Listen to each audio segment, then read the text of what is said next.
Pencarian korban tenggelamnya kapal KM Nurul Salsa diperpanjang hingga Jumat. Sementara polisi kini mulai selidiki penyebab kapal naas itu tenggelam.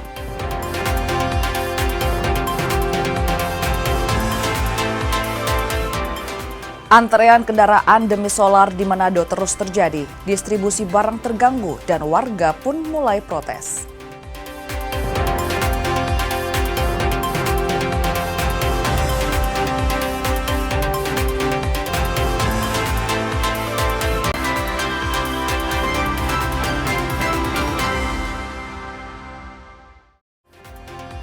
Selamat pagi saudara, apa kabar Anda hari ini? Senang sekali saya, Linda Wirawan, dapat kembali menjumpai Anda di program Kompas Pagi edisi kali ini. Seperti biasa, kami akan menghadirkan beragam informasi penting dan menarik untuk menemani aktivitas Anda di pagi hari ini. Kita ke informasi yang pertama, saudara. 2 jenazah korban tenggelamnya KM Nurul Salsa di Kepulauan Selayar tiba di Rumah Sakit Bayangkara, Makassar. 2 jenazah ini akan jalani proses identifikasi. 2 jenazah korban tenggelamnya KM Nurul Salsa di perairan Selayar, Sulawesi Selatan ini tiba di Pelabuhan Makassar pada Rabu pagi kemarin. Kedua jenazah dibawa dari Selayar usai ditemukan tim SAR gabungan. 2 jenazah ini kemudian dibawa ke Rumah Sakit Bayangkara, Makassar untuk menjalani proses identifikasi. Tim Dokkes Polda Sulawesi Selatan akan lakukan pengambilan sampel antemortem dan data postmortem. Identifikasi ini akan dilihat dari kondisi jenazahnya. Jika masih memungkinkan ada data sidik jari, itu bisa lebih cepat disampaikan dan diserahkan kepada keluarga. Jika seandainya kondisi mayat ataupun potongan-potongan tubuh yang didapat di laut itu sudah hancur, itu akan kita mengidentifikasi melalui profil gigi. Kemudian kalau tidak bisa lagi, kita identifikasi dengan profil DNA yang akan disandingkan dengan profil DNA dari keluarga terdekat. Untuk memudahkan dan mempercepat identifikasi, Dokkes Polda Sulawesi Selatan membentuk 2 tim, masing-masing berada di Selayar dan di Kota Makassar. Rama Pratama, Kompas TV Makassar, Sulawesi Selatan. Sebelumnya, 2 jenazah korban tenggelamnya KM Nurul Salsa ditemukan tim SAR gabungan. Dengan penemuan ini, masih ada 16 korban lainnya yang masih dicari. 2 jenazah korban tenggelamnya KM Nurul Salsa ditemukan pada hari ke-7 kapal naas itu tenggelam. Kedua korban ditemukan terpisah. Korban pertama yang ditemukan sekitar Pulau Pamulikang, Kabupaten Pangkep. 1 jasad lainnya ditemukan sebelah timur Pulau Sanana Besar, Maluku Utara. Dengan ditemukannya 2 korban ini, tim SAR masih mencari 16 korban lainnya yang belum ditemukan. Jadi malam ini di KM SAR Kamajaya ada 2 korban yang bisa kita temukan pada hari ke-7, operasi hari ke-7 ini. Selanjutnya KM SAR Kamajaya akan bergerak membawa 2 korban tersebut ke Pelabuhan Soekarno-Hatta, Makassar. Untuk selanjutnya kita serahkan ke pihak Polda Sulawesi Selatan, tim DVL dari Polda Sulawesi Selatan untuk dilaksanakan identifikasi lebih lanjut. Sebelumnya, kapal motor Nurul Salsa bertolak dari Pelabuhan Pulau Jampea, Kecamatan Pasimasunggu, menuju Pelabuhan Kota Benteng, Kabupaten Kepulauan Selayar, Sulawesi Selatan. Di tengah pelayaran, dihantam gelombang tinggi hingga tenggelam. Afriansyah Lahia, Kompas TV, Kepulauan Selayar, Sulawesi Selatan. Beralih ke informasi selanjutnya, saudara, pencarian korban tenggelamnya KM Nurul Salsa diperpanjang selama 3 hari. Perpanjangan dilakukan setelah tim SAR menemukan 2 jenazah penumpang KM Nurul Salsa dan juga berdasarkan hasil evaluasi. Tim SAR gabungan memperpanjang proses pencarian korban tenggelamnya KM Nurul Salsa. Perpanjangan dilakukan selama 3 hari ke depan, lantaran masih ada 16 korban lainnya yang belum ditemukan. Selain karena korban lain yang belum ditemukan, 2 jenazah yang ditemukan kemarin juga jadi alasan proses pencarian diperpanjang. Keputusan ini diambil setelah dilakukan evaluasi bersama. Mungkin yang krusial pada malam hari ini perkembangan operasi, sehingga total penemuan dari 78 korban selamat 59, kita temukan meninggal 3, 9 dalam pencarian menjadi 16. Kemudian memang hari ini adalah hari ke-7 sesuai SOP. Memang operasi dilaksanakan pada hari ke-7, tapi tadi siang atas pertimbangan dan koordinasi dengan rekan-rekan Forkompinda, Pak Bupati, kemudian Pemda, BPPD daerah, kemudian Polres juga Kodim, kita sepakat Posal juga, dari Posal juga, Posal Selayar, kemudian Kodim Selayar, juga Pak Bupati, kita sepakat untuk menambah pelaksanaan operasi ini sampai dengan 3 hari ke depan. Proses pencarian korban KM Nurul Salsa kini terus diperluas. Tim SAR gabungan mengerahkan 2 KRI, 4 kapal SAR, dan pesawat Boeing 737. Afriansyah Lahia, Kompas TV, Kepulauan Selayar, Sulawesi Selatan.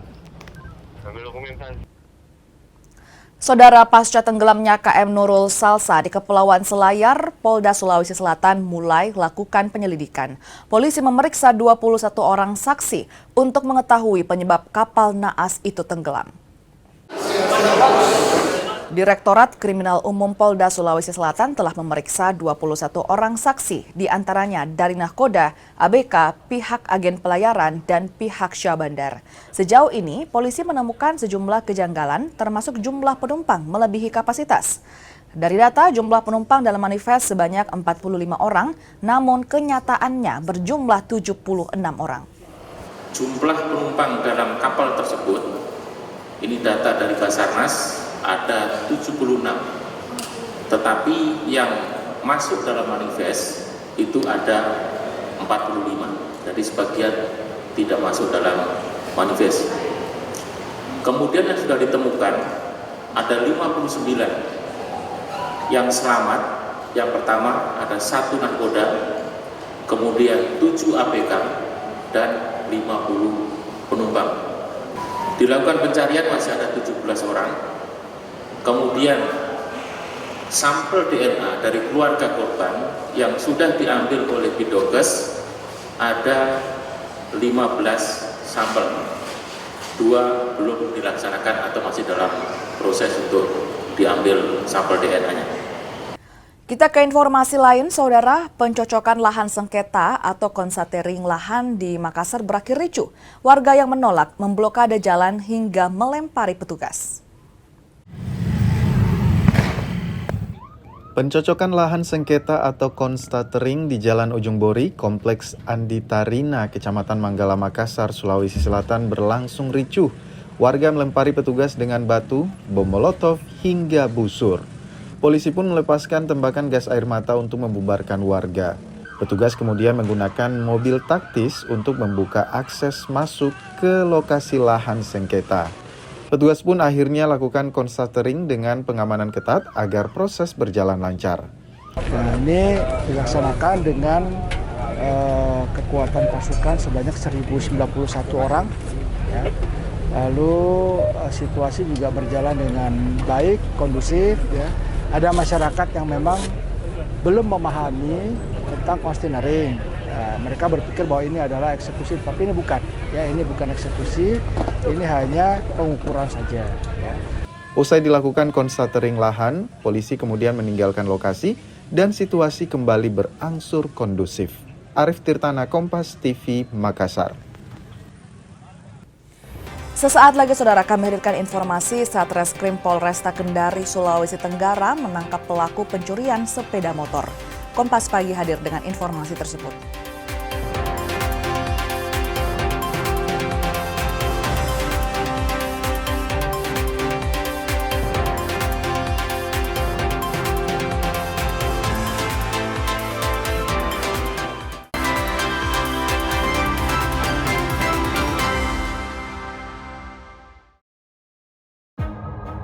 Upaya mencari solusi dari banyak sisi memerlukan pemikiran, kematangan,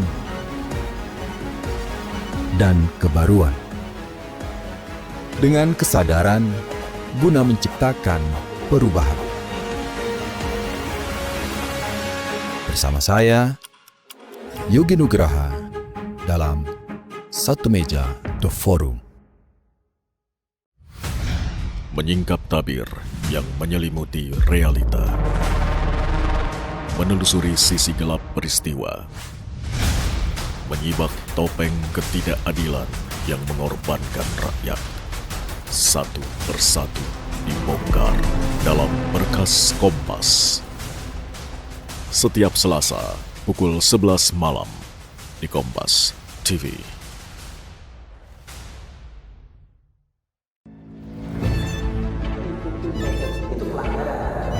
Zamannya sekarang perilaku korup ada di BUMN kita. Jangan lompat ke kesimpulan tanpa menjelaskan detailnya. Saya anak buahnya Prabowo. Gaji tidak naik ya. Hanya 5.000 orang. Bahwa hal tersebut tidak boleh. Bola Liar setiap Jumat pukul 8:30 malam live di Kompas TV. Aturannya atau regulasinya sudah ada belum? Ini WNA boleh masuk, tapi tidak duduk dalam manajemen pengambil keputusan. Lugas beradu pendapat. Thrifting ini sebetulnya kan melanggar hukum. Pasti ada mafia di baliknya kan? Yang membackingi kalau gitu siapa? Ya ada teman-teman di pemerintah. Perspektif bisnis dan kebijakan. Industri kita kan 200 triliun sekian. Ini dianggap sebagai ancaman atau peluang sebetulnya? Peluang buat siapa ini? Simak Business Talk Selasa pukul 10 malam di Kompas TV.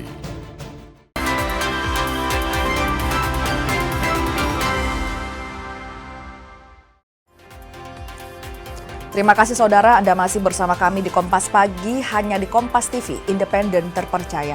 Kita ke informasi selanjutnya, saudara. Satreskrim Polresta Kendari, Sulawesi Tenggara menangkap pelaku pencurian sepeda motor.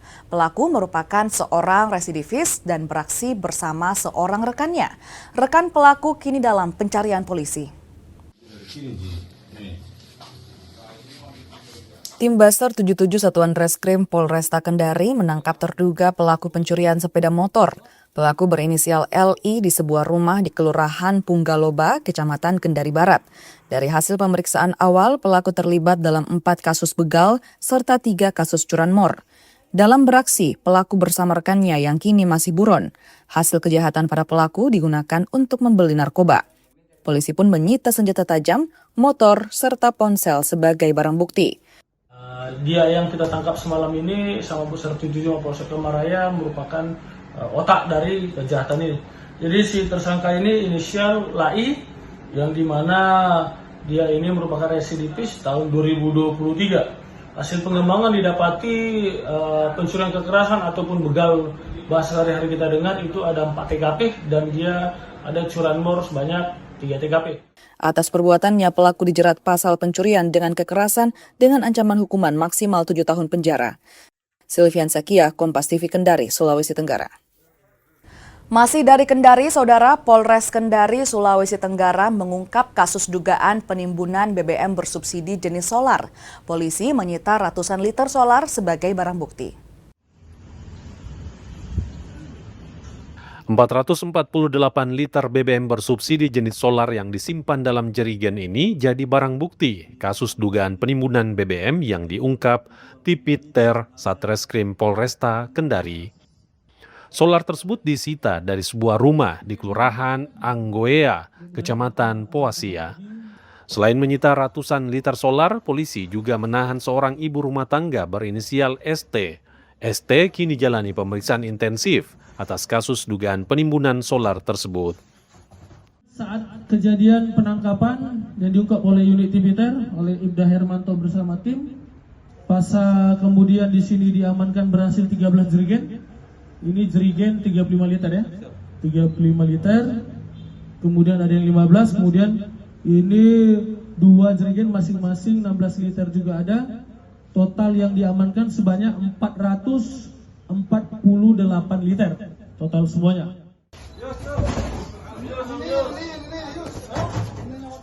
Kita ke informasi lain, saudara. Penyelidikan kasus kematian Dr. Ica terus berlanjut. Polisi meminta keterangan Ketua Ikatan Dokter Indonesia Kabupaten Timur Tengah Utara. Ketua ID Kabupaten Timor Tengah Utara menjalani pemeriksaan selama beberapa jam di Direktorat Reserse Kriminal Umum Polda NTT Senin sore. Pemeriksaan dilakukan untuk mendalami informasi terkait dugaan intimidasi yang pernah diadukan Dr. Ica kepada organisasi profesinya. Ketua ID TTU menjelaskan, usai keluar dari rumah sakit, Dr. Ica sempat menemui pengurus organisasi untuk menyampaikan kronologi intimidasi yang dialaminya. Selain bercerita, Dr. Ica juga menyerahkan laporan tertulis sebagai bentuk pengaduan resmi. Seluruh informasi dan bukti tertulis tersebut kini telah diserahkan kepada penyidik secara utuh. Iya, saya datang ke sini untuk memenuhi panggilan dari Polda sebagai saksi lagi, sama seperti rekan-rekan yang lain yang udah pernah datang ke sini dipanggil sebagai saksi untuk menceritakan kronologi dan apapun detil-detil yang kami ketahui, dan juga mengenai laporan. Dr. Ica kan memberikan laporan pada saat kejadian itu. Dr. Ica sebelum meninggal sempat menemui kami untuk memberikan laporan kejadian. Kami datang ke sini untuk memberikan informasi mengenai laporan apa yang diberikan Dr. Ica kepada kami pada saat itu sebelum Dr. Ica meninggal. Polda Nusa Tenggara Timur menargetkan gelar perkara kasus dugaan intimidasi terhadap Dr. Ica pekan ini. Gelar perkara akan jadi penentu arah penanganan hukum ini. Direktorat Reserse Kriminal Umum Polda NTT menjadwalkan gelar perkara kasus dugaan intimidasi terhadap Dr. Ica pada Rabu atau Kamis pekan ini. Gelar perkara dilakukan setelah penyidik rampung mengumpulkan keterangan dari keluarga korban, Ketua ID Kabupaten Timor Tengah Utara, serta saksi ahli. Polisi juga telah memeriksa sejumlah saksi lainnya, termasuk 4 orang pihak terlapor. Hari ini kami mengundang pihak keluarga. Tentunya undangan tersebut sangat disambut antusias oleh keluarga, sehingga tadi ada diskusi terhadap perkembangan perkaranya. Kita saling mengisi informasi yang didapatkan dari keluarga, kemudian kami juga memberikan informasi kepada keluarga. Prinsipnya di penyelidikan ini kami sangat serius, dan tadi alhamdulillah komunikasi berjalan dengan baik. Tentunya ke depan ada beberapa hal yang akan kami minta kepada keluarga korban untuk kita saling bersinergi lagi. Kemudian saksi, sampai dengan saat ini kita ada 35 orang, itu meliputi saksi fakta maupun ahli yang sudah kita lakukan koordinasi, dan beberapa juga sudah memberikan legal opinion terkait dengan perkara yang sekarang sedang ditangani oleh Polda NTT. Kasus ini berawal dari laporan keluarga Dr. Ica terkait dugaan intimidasi yang diduga dilakukan oleh 3 anggota DPRD Kabupaten Timor Tengah Utara dan seorang dokter hewan. Hingga kini Polda NTT terus mengumpulkan alat bukti dan keterangan saksi guna mengungkap secara utuh peristiwa yang dialami korban sebelum meninggal dunia. Citos Natun, Kompas TV, Kupang, Nusa Tenggara Timur. Kita beralih ke informasi selanjutnya. Dinas Kesehatan Kota Sorong, Papua Barat Daya menutup sementara operasional Rumah Sakit Maleo Sorong. Rumah sakit akan ditutup selama 2 pekan imbas meninggalnya seorang pasien anak. Penutupan sementara Rumah Sakit Maleo Sorong dilakukan untuk memberi kesempatan pembinaan terhadap manajemen rumah sakit.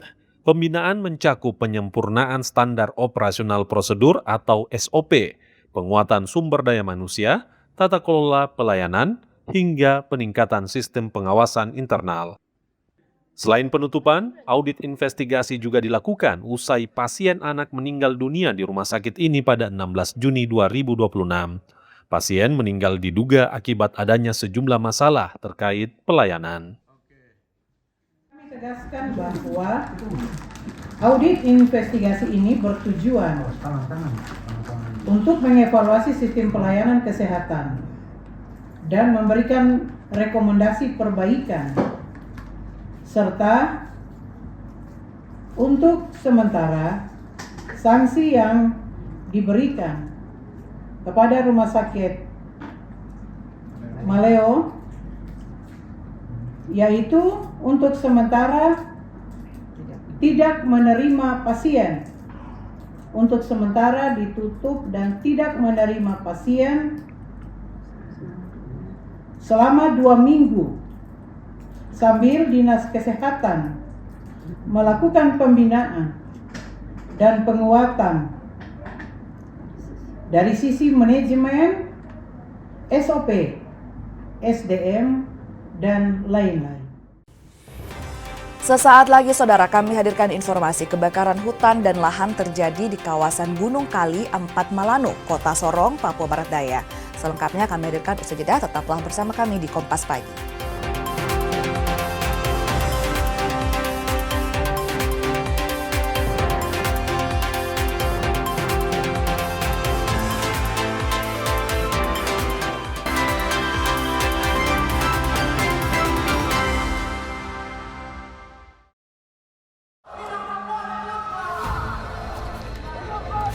Sebuah penelusuran jurnalis Gambarkan situasi di depan dari Polda Metro Jaya, tidak hanya di bagian dalam, kemudian akan disampaikan polisi lepaskan. Tampaknya suasana sudah tidak kondusif. investigasi untuk mencari bukti. Tapi yang harus dibuktikan adalah lokasinya. Anda berani menilai kemudian hak angket ini akan berujung pada pemakzulan. Dipo Investigasi setiap Senin pukul 8:30 malam di Kompas TV.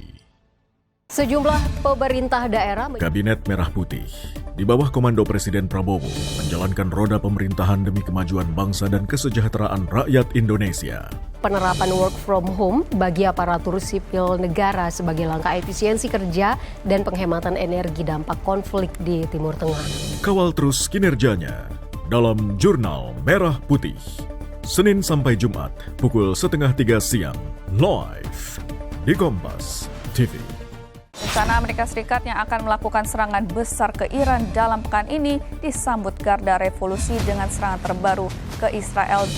Tiada alasan untuk tertinggal berita. Kejar kompilasi berita dan informasi terkini yang kami rangkum setiap hari.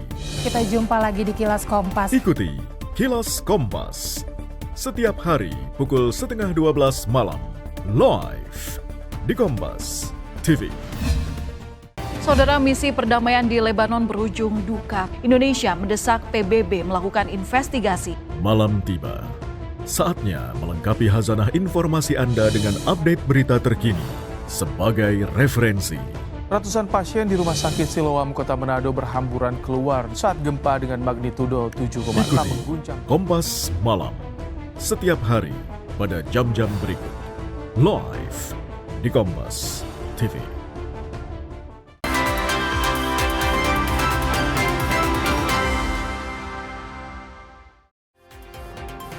Terima kasih saudara, Anda masih bersama kami di Kompas Pagi, hanya di Kompas TV, independen terpercaya. Kita ke informasi selanjutnya saudara. Kebakaran hutan dan lahan terjadi di kawasan Gunung Kali 4 Malanu, Kota Sorong, Papua Barat Daya. Petugas gabungan pun dikerahkan untuk memadamkan kebakaran hutan dan lahan ini. Kebakaran hutan dan lahan ini terjadi di kawasan Gunung Kali 4 Malanu, Distrik Sorong Utara, Kota Sorong, Papua Barat Daya sejak 21 Juli 2026 kemarin. Kobaran api membakar kawasan perbukitan Gunung Kali 4 yang berada di belakang komplek Waterpom dan Malanu Pasir, Distrik Sorong Utara, Kota Sorong. Api diduga pertama kali muncul dari area kebun warga sebelum kemudian merambat ke lereng Gunung Kali 4 Malanu. Kondisi cuaca yang panas serta hembusan angin yang kencang menyebabkan api dengan cepat meluas ke sejumlah titik. Tim gabungan TNI, Polri, dan pemadam kebakaran dikerahkan untuk memadamkan api. Kami dari Polres langsung ke Merapen ke sini untuk melakukan pemadaman. Tadi dari rekan TNI juga, rekan Polres sudah dahulu ke lokasi, kami menyusul.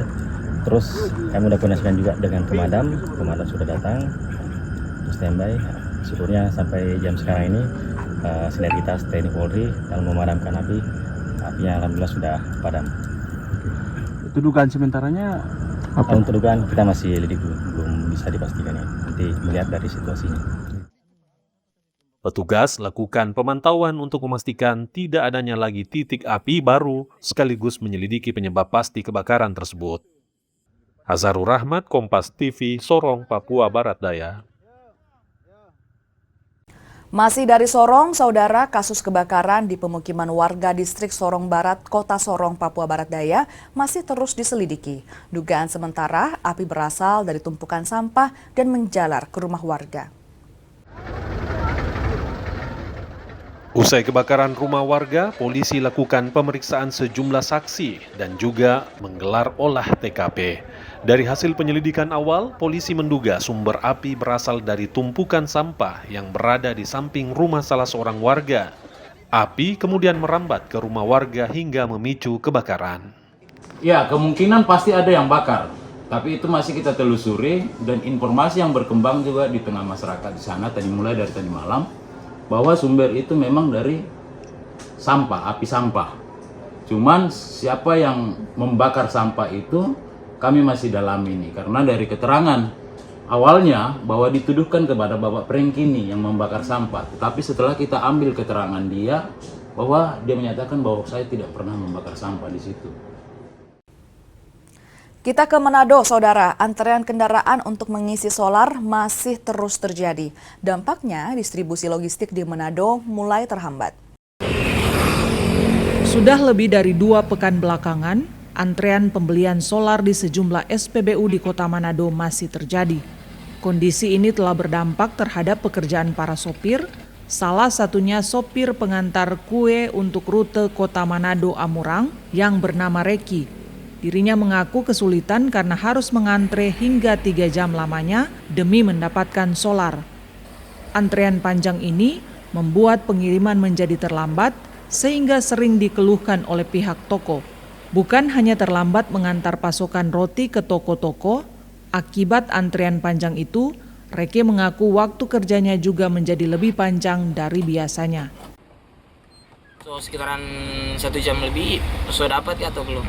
Belum, masih jauh antrean. Kalau di sini sekitaran 2-3 jam. Tapi pasti dapat? Iya. Pasti dapat. Salah nggak sih dengan kejadian begini? Kendala Pak, kali barang juga terlambat, orang mesti tunggu auto dulu karena isi baru bantar. Pernah ada keluhan enggak Pak dari yang terima barang? Ada. Ia menilai kondisi ini tidak hanya berdampak pada mata pencaharian, tetapi mengganggu waktu bersama keluarga.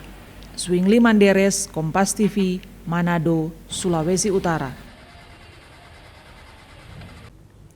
Masih soal antrean solar, warga Manado mengeluhkan antrean panjang solar di sejumlah SPBU di Kota Manado yang terjadi selama berminggu-minggu. Pelaku usaha mulai terdampak akibat antrean solar ini. Antrean panjang solar hingga Rabu siang masih terjadi di sejumlah SPBU di Kota Manado. Kendaraan logistik dan kendaraan penumpang lintas provinsi tampak mengantre di SPBU Malalayang, SPBU Sariu, dan SPBU Winangun. Para sopir mengaku antrean yang sudah berlangsung lebih dari 2 pekan ini sangat mengganggu aktivitas mereka. Udah antri dari subuh sih jam 3. Dan baru bisa masuk sekarang? Iya, jam-jam. Ini pekerjaan jadi terkendala enggak kalau antri-antri begini? Terkendala sih. Kendalanya seperti apa? Seperti rugi waktu Pak. Iya. Ini pasokan jaga terlambat lagi nak? Pasokan iya terlambat. Selain sopir, keluhan juga disampaikan oleh pelaku usaha karena antrean solar yang menutupi akses ke tempat usaha. Salah satu pelaku usaha percetakan dan hollow brick, Junita, mengeluh karena mobil-mobil kerap antre di depan pagar tempat usahanya. Ia pun terpaksa memasang tanda larangan agar akses usahanya tidak tertutup kendaraan. Orang mau masuk nggak bisa masuk, baru kadang kan orang udah nggak ngeliat karena kepilih sama antrian.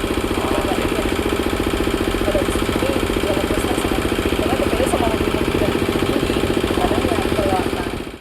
Masyarakat berharap pemerintah segera memberikan solusi nyata karena kondisi ini telah mengganggu pekerjaan dan usaha mereka. Swingli Manderes, Kompas TV Manado, Sulawesi Utara. Selama sepekan terakhir, harga daging ayam di pasar tradisional Makassar terus melonjak naik. Dampaknya penjualan menurun. Di Pasar Pak Bayeng-Bayeng, Kota Makassar, Sulawesi Selatan, harga daging ayam melonjak. Kenaikan ini terjadi sejak sepekan terakhir ini. Daging ayam kini dijual di kisaran Rp28.000 per kilogramnya, naik Rp2.000 dari harga sebelumnya Rp26.000 per kilogram. Tingginya harga ini membuat penjualan daging ayam menurun. Berapa sekarang harga daging ayam, Pak? 28. Sekarang 28? Iya. Itu naik atau turun itu, Pak? Naik itu. Kemarin harga berapa? Kemarin harga 26. 26 kilo? Iya. Itu sejak kapan naik itu, Pak? Sudah mau masuk sekolah ini. Oh, semenjak masuk sekolah, Pak. Terus bagaimana omset, Pak? Menurun. Oh, turun? Biasanya berapa kita dapat sebelum naik harganya? Biasa dapat 6 juta, 8 juta. Sekarang biasa 5 juta, 4 juta. Itu per hari? Pedagang berharap agar kenaikan harga ayam ini bisa ditekan hingga membuat daya beli warga kembali naik. Rama Pratama, Kompas TV Makassar, Sulawesi Selatan. Kita beralih ke informasi selanjutnya, Saudara, sebanyak 100 keluarga di Kota Palu, Sulawesi Tengah menerima bantuan pemenuhan gizi anak. Bantuan diberikan sebagai upaya mencegah stunting. 100 anak bersama orang tua mereka mendapatkan bantuan pangan dari Basnas dan pemerintah Kota Palu melalui tim penggerak PKK. Para penerima bantuan ini tersebar di 8 kecamatan se-Kota Palu. Bantuan diberikan sebagai stimulan bagi keluarga agar kebutuhan gizi balita dapat terpenuhi secara optimal. Langkah ini sejalan dengan program prioritas PKK Kota Palu dalam mencegah dan menekan laju angka stunting. Alhamdulillah kami dari PKK Kota Palu sangat concern ya, sangat fokus ya dalam hal percepatan penurunan stunting di Kota Palu dengan cara memberikan bantuan dan juga memberikan edukasi kepada masyarakat, khususnya mendampingi kader-kader Posyandu bagaimana meningkatkan kapasitas mereka dalam hal memberikan informasi kepada masyarakat-masyarakat kita yang membutuhkan agar supaya terhindar dari resiko stunting. Perintah pertama ini akan ada tahap kedua lagi dan sampai tahap ketiga. Nah, setelah itu nanti kami menyasar lagi ke ibu hamil lagi. Dan ini kami punya kerjasama dengan PKK ini secara berkesinambungan. Program bantuan dari Basnas untuk balita ini akan dilakukan dalam 3 tahap penyaluran. Pada tahap pertama, bantuan disalurkan kepada 100 penerima manfaat berupa paket beras, telur, susu, vitamin, serta kebutuhan gizi pendukung lainnya. Bermanfaat untuk anak-anak yang stunting begini nih. Harapan kedepannya tetap ada terus begini yang bantuan untuk anak-anak yang stunting dan guna mengoptimalkan program penurunan angka stunting, Basnas dan tim penggerak PKK terus berkoordinasi dalam mensinkronkan data penerima manfaat. Selain balita, ibu hamil juga turut dijadikan sasaran bantuan pemenuhan gizi sebagai upaya pencegahan stunting sejak masa kehamilan.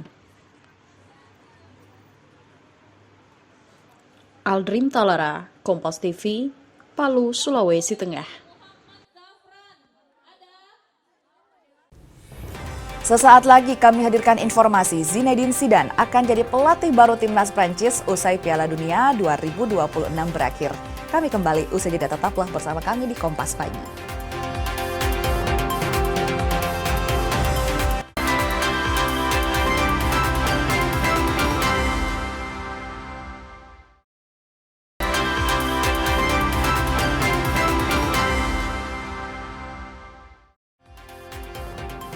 Terima kasih saudara, Anda masih bersama kami di Kompas Pagi, hanya di Kompas TV Independen Terpercaya. Kita ke informasi selanjutnya, saudara. Pencocokan lahan sengketa atau konstatering lahan di Makassar berakhir ricuh. Warga yang menolak memblokade jalan hingga melempari petugas. Pencocokan lahan sengketa atau konstatering di Jalan Ujung Bori, Kompleks Andi Tarina, Kecamatan Manggala, Makassar, Sulawesi Selatan berlangsung ricuh. Warga melempari petugas dengan batu, bom molotov, hingga busur. Polisi pun melepaskan tembakan gas air mata untuk membubarkan warga. Petugas kemudian menggunakan mobil taktis untuk membuka akses masuk ke lokasi lahan sengketa. Petugas pun akhirnya lakukan constatering dengan pengamanan ketat agar proses berjalan lancar. Nah, ini dilaksanakan dengan kekuatan pasukan sebanyak 1.091 orang. Ya. Lalu situasi juga berjalan dengan baik, kondusif. Ya. Ada masyarakat yang memang belum memahami tentang constatering. Mereka berpikir bahwa ini adalah eksekusi, tapi ini bukan. Ya, ini bukan eksekusi, ini hanya pengukuran saja. Ya. Usai dilakukan constatering lahan, polisi kemudian meninggalkan lokasi dan situasi kembali berangsur kondusif. Arif Tirtana, Kompas TV, Makassar. Pasca tenggelamnya KM Nurul Salsa di Kepulauan Selayar, Polda Sulawesi Selatan mulai lakukan penyelidikan. Polisi memeriksa 21 orang saksi untuk mengetahui penyebab kapal naas itu tenggelam. Direktorat Kriminal Umum Polda Sulawesi Selatan telah memeriksa 21 orang saksi, diantaranya dari nahkoda, ABK, pihak agen pelayaran, dan pihak Syah Bandar. Sejauh ini, polisi menemukan sejumlah kejanggalan, termasuk jumlah penumpang melebihi kapasitas. Dari data, jumlah penumpang dalam manifest sebanyak 45 orang, namun kenyataannya berjumlah 76 orang.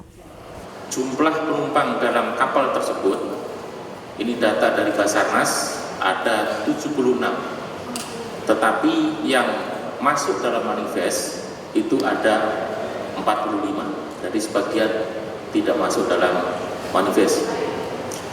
Kemudian yang sudah ditemukan ada 59 yang selamat. Yang pertama ada 1 nahkoda, kemudian 7 ABK dan 50 penumpang. Dilakukan pencarian masih ada 17 orang. Kemudian sampel DNA dari keluarga korban yang sudah diambil oleh Bidokes ada 15 sampel. 2 belum dilaksanakan atau masih dalam proses untuk diambil sampel DNA-nya. Saudara, pencarian korban tenggelamnya KM Nurul Salsa diperpanjang selama 3 hari. Perpanjangan dilakukan setelah tim SAR menemukan 2 jenazah penumpang KM Nurul Salsa dan juga berdasarkan hasil evaluasi. Tim SAR gabungan memperpanjang proses pencarian korban tenggelamnya KM Nurul Salsa. Perpanjangan dilakukan selama 3 hari ke depan, lantaran masih ada 16 korban lainnya yang belum ditemukan. Selain karena korban lain yang belum ditemukan, 2 jenazah yang ditemukan kemarin juga jadi alasan proses pencarian diperpanjang. Keputusan ini diambil setelah dilakukan evaluasi bersama. Mungkin yang krusial pada malam hari ini perkembangan operasi, sehingga total penemuan dari 78 korban, selamat 59, kita temukan meninggal 3, 9 dalam pencarian menjadi 16. Kemudian memang hari ini adalah hari ke-7 sesuai SOP. Memang operasi dilaksanakan pada hari ke-7, tapi tadi siang atas pertimbangan dan koordinasi dengan rekan-rekan Forkominda, Pak Bupati, kemudian Pemda, BPD daerah, kemudian Polres juga Kodim, kita sepakat Posal juga, dari Posal juga, Posal Selayar, kemudian Kodim Selayar, juga Pak Bupati, kita sepakat untuk menambah pelaksanaan operasi ini sampai dengan 3 hari ke depan. Proses pencarian korban KM Nurul Salsa kini terus diperluas. Tim SAR gabungan mengerahkan 2 KRI, 4 kapal SAR, dan pesawat Boeing 737. Afriansyah Lahia, Kompas TV, Kepulauan Selayar, Sulawesi Selatan. Saudara, kebakaran hutan dan lahan terjadi di kawasan Gunung Kali 4 Malanu, Kota Sorong, Papua Barat Daya. Petugas gabungan pun dikerahkan untuk memadamkan kebakaran hutan dan lahan ini. Kebakaran hutan dan lahan ini terjadi di kawasan Gunung Kali 4 Malanu, Distrik Sorong Utara, Kota Sorong, Papua Barat Daya sejak 21 Juli 2026 kemarin. Kobaran api membakar kawasan perbukitan Gunung Kali 4 yang berada di belakang komplek Waterpom dan Malanu Pasir, Distrik Sorong Utara, Kota Sorong.